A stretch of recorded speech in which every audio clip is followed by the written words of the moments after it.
Welcome to Chillin' 101. We hope this video helps. In this video, I will explain how to sell XRP on crypto.com. First, open the crypto.com app on your mobile device and securely log into your account. Once logged in, look for the Accounts tab located at the bottom of your screen and tap it. This will display a list of all your cryptocurrency holdings. From this list, find and select your XRP wallet to proceed with the selling process. After selecting your XRP wallet, you'll see an option to sell.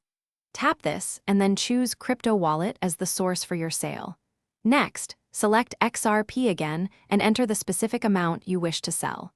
You can choose to sell a percentage or a precise number of XRP. Carefully review all the transaction details, including the exchange rate and fees, before moving forward. Once you've reviewed everything, tap the Confirm button to finalize your sale.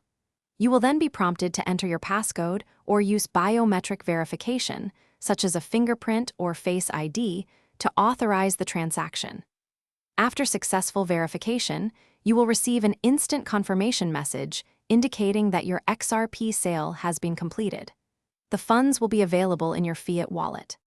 Always be mindful of the current market price for XRP and any associated fees before you sell. It's also crucial to understand the potential tax implications of selling cryptocurrency in your region. For more details on this, consult a financial advisor. And hey, if you're looking to upgrade your home tech, check the description for a link to the Echo Dot smart speaker and other great deals. Your support helps us create more content. Thanks for watching. Consider subscribing if we helped you.